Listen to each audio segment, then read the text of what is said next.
Forgive me, it's been at least a month since my last confession. Timestamp, it's used up at. It's April 5th, 2025. They're coming up on 4 p.m. Health-wise,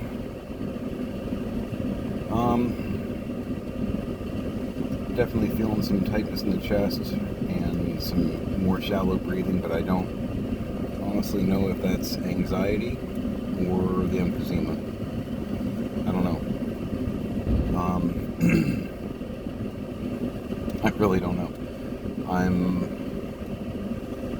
back down to about 1.5, 2 cigars a day, trying to quit. If you remember, I had pretty much quit in January, and then my mom went back in the hospital, and everything kind of went sideways. I'm getting a terrifying glimpse of what could be, in the respect of my mom she's in a nursing facility right now. We're probably looking at long term for her, but the CO2 is causing the encephalopathy. I keep jokingly, because you know me, I make light of things because it helps me cope. I've been calling it encephalophagus, but it's basically a swelling type thing that happens with the front of the brain when there's airflow CO2 issues, and she's definitely got CO2 issues, to where yesterday she was telling Pix and I about how we can make money by making kitten towers and puppy towers, and every 6 months you put a little bit back, and every 6 months you put a little bit back, and at the end of 20 years you can pay for Christmas with it. I don't know, it's all very confusing. And I think I mentioned this before, she's still very concerned about the fish people. No matter where she goes, the fish people follow her. The facility she's in, they asked if we could pick up some basic clothing for her. We can't get any from the house because there's still a bed bug situation there, and everyone's aware of it. There's so much to tell you. I'm going to keep this one brief, but what do I got now?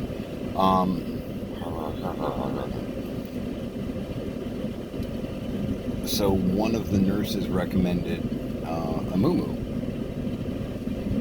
My mom's a bigger woman, you know, Czechoslovakian stout.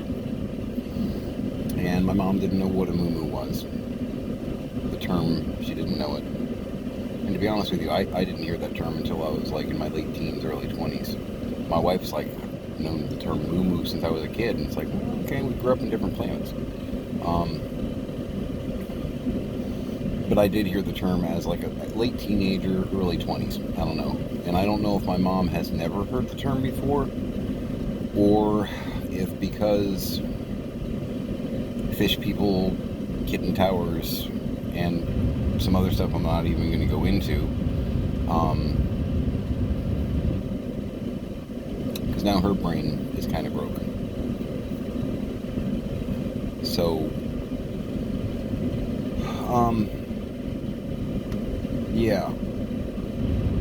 yeah.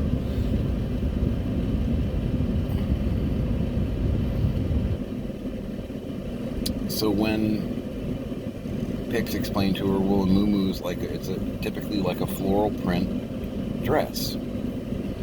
My mom freaked out because she said, oh, no, you can't put me in a floral dress because that means they're getting ready to send me to the island. And I can't survive that.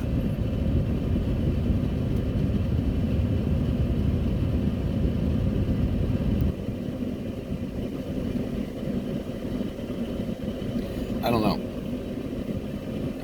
My running theory on this one is,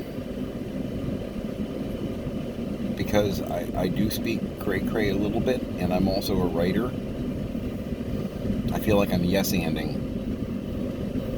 Improv training. I think the island, because it was almost like a proper noun, like an actual location, not just an island, but like Gilligan's Island, like the island. And maybe there's a very young Leonardo DiCaprio there. I don't know. Maybe.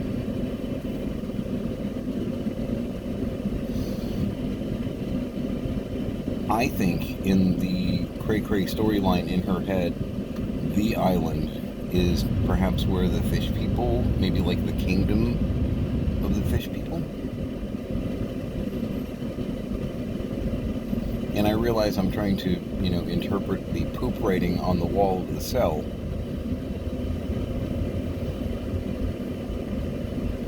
But I am kind of fascinated with the delirium that I'm witnessing. I don't know. It's curious. My dad is still at home and still very dangerous. However, and this is one of the reasons that I was doing the radio silence thing, I didn't want to let anything slip in case there were ears out there that could get me, get her situation compromised. I'm not doing anything shady or illegal, but I wanted to make sure that when something's supposed to be a surprise, I like it to be a surprise. I don't like it when people say, hey, they've got a party scheduled for you Friday night, let it be a surprise.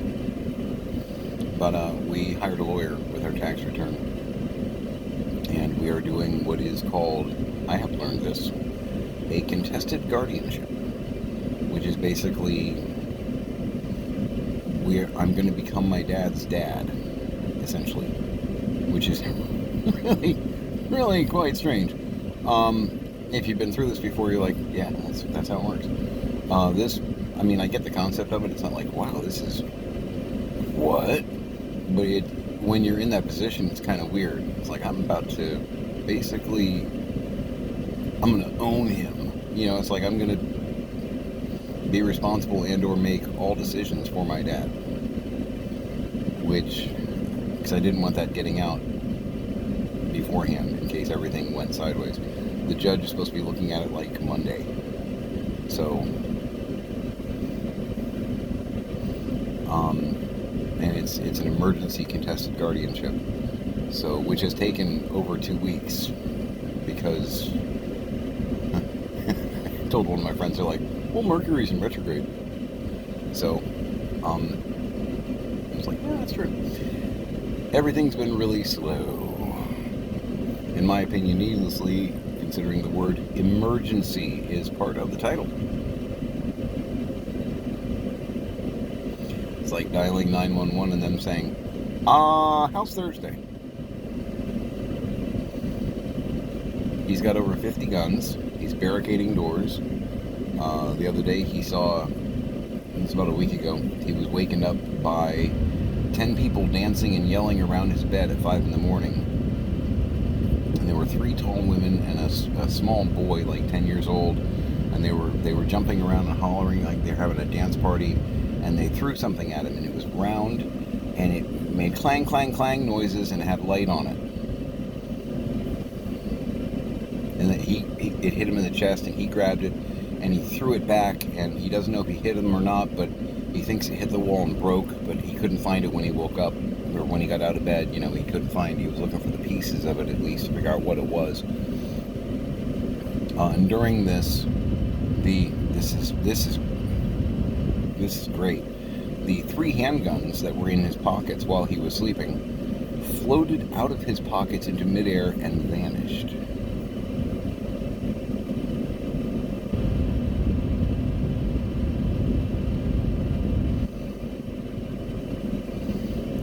And he thinks he needs a handler. So, don't judge. We are going to be attempting to put him into VA long-term memory care unit. We're there. The hallucination of being wakened up and terrified, because he was freaked when he came out. That was a Sunday night, well, it would have been, I guess, Monday morning. Because when we got there Monday afternoon, he answered the door like Doc Brown. Get in here! Did anyone follow you? That kind of like, Mr. Lloyd, no more coffee.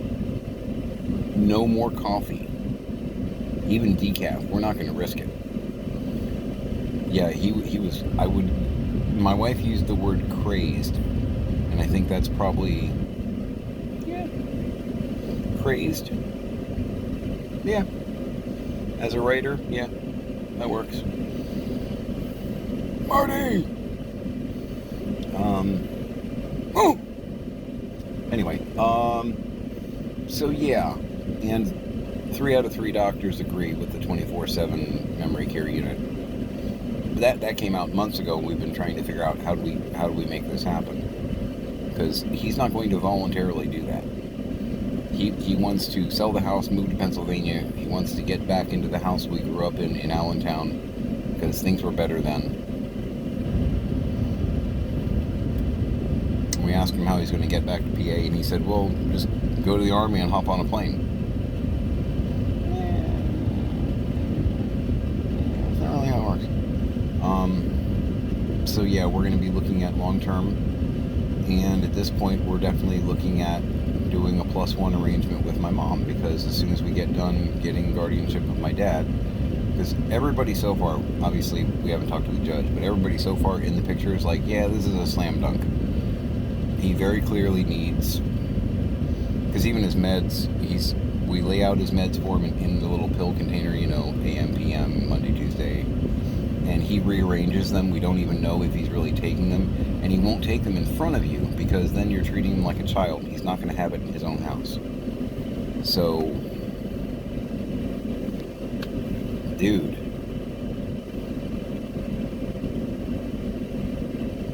as my friend from Long Island likes to say, I just can't even. I just can't even. So yeah, that's what's going on there. But I didn't want to be posting play-by-play on that kind of thing in case the wrong person saw the video and was like, hey, you know what they're trying to do to you, right? They're going to take away your freedom. You should shoot them. Which he already wants to do anyway. Apparently, the other day, we had, I guess, upset him a day before. Oh, I know what it was. We were told that Kelly Hicks, my wife, had broken in and stolen everything.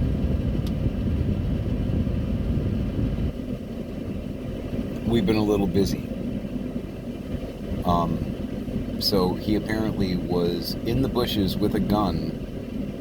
I think this was on a Wednesday when we normally would be coming over. He was in the bushes with a gun waiting for us. And one of the neighbors told him that he should go inside because the police will think he's a robber, that he's stealing. But we got a heads up on that, and didn't go. The family friend Chuck went in our stead. He's less likely to get shot. And even if he does, well, yeah, he's expendable, right? Kidding.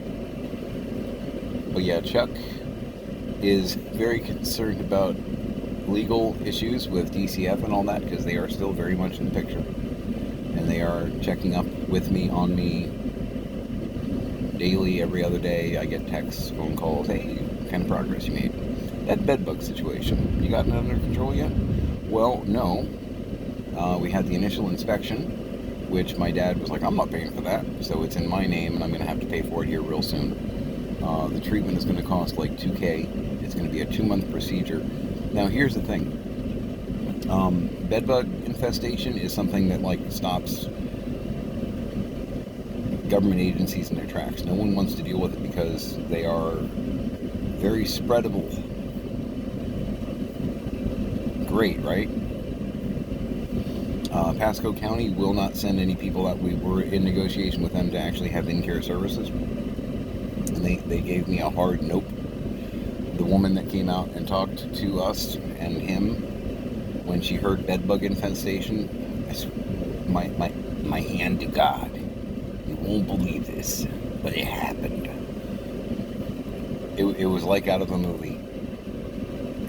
She was like a lawyer in that little negotiation briefing room kind of thing in NCIS or something like that. Bedbug infestation came up. She looked at Dad, looked at me, looked at pics, and she was like, "Is there actually a bed bug infestation?" And I said, "As far as I know, yes. My mom has confirmed it. My dad has confirmed it. As far as I know, yes. It just hasn't been dealt with yet."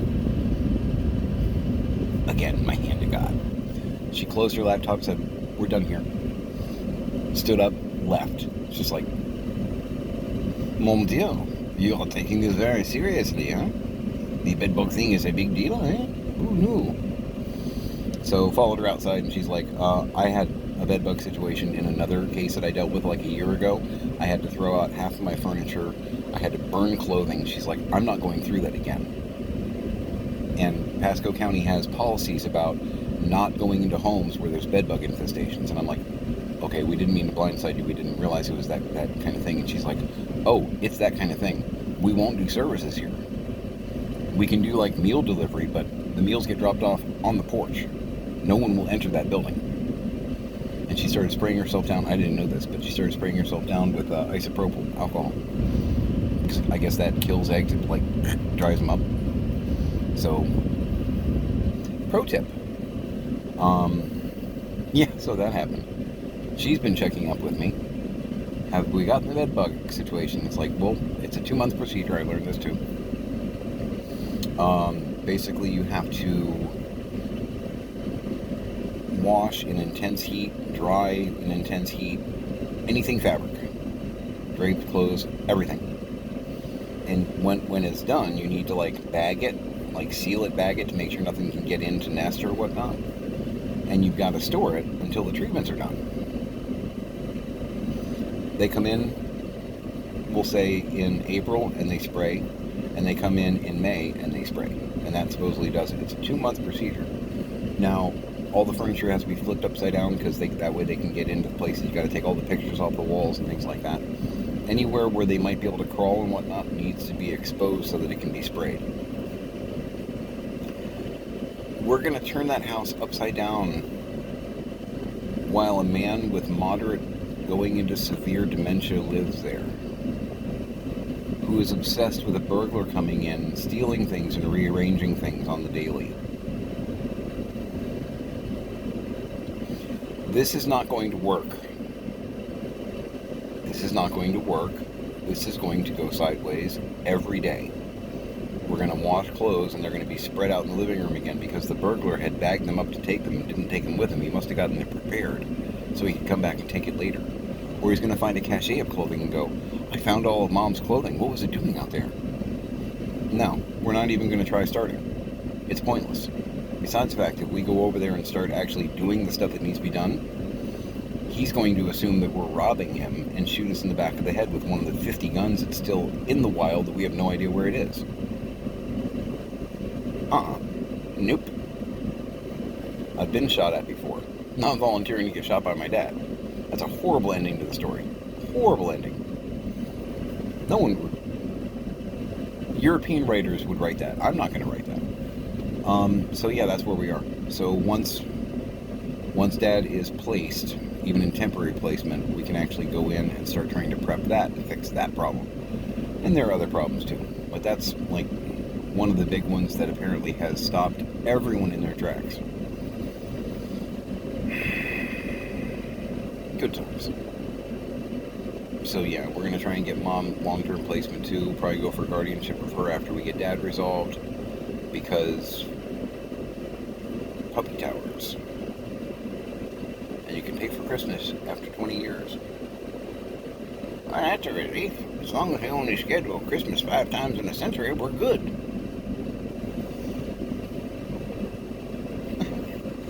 I just can't even. Oh my God, I just can't even.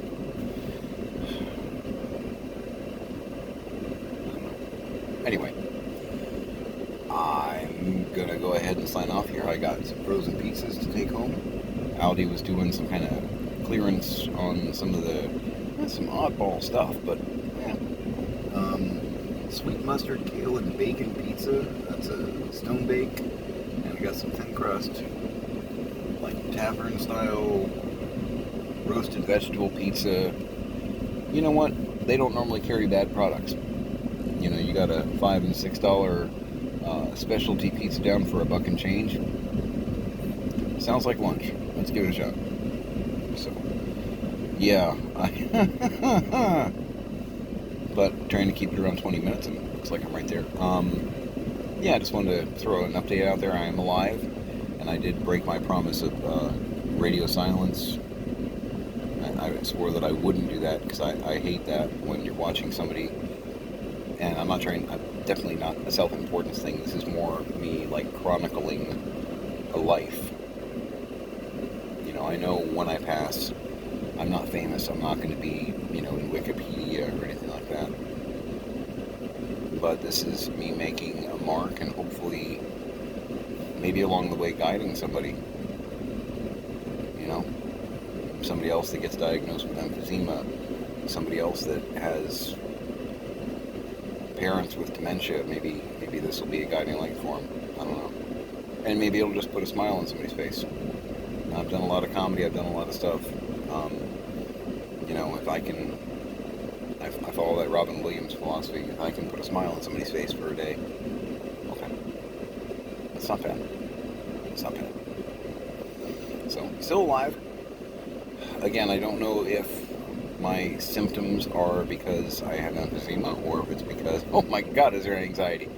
But yeah, that happened. So, I'm still alive, and I'm back on track now from an updating standpoint because the kitten tower is out of the bag. And Christmas is paid for. Yeah. Anyway. Make it a great day.